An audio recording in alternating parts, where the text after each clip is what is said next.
Hello again. So today I made a lucid chart. This is for entering anteroom and clean room. This helped me understand the steps how to enter.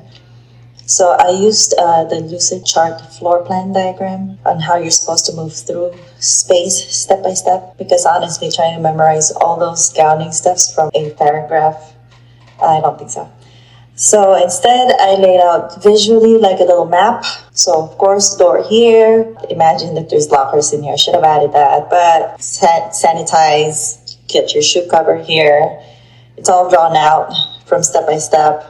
And there's of course this little extra on the side here, like if and when shoes were touched, what do you do? What do you do when you need, like, are you able to wear 2 bonnets or 2 masks? Here, it says here, because hand washing, there's a specific step on how to hand wash, of course. So I put like a link here to see, it says watch the video for proper hand washing for garbing. And then of course, you got your, what's your next step? Do you do your gloves or your gown first? It actually says right here too. So it's all drawn out so you can literally see what happens here. The goal here is to do each action with a place.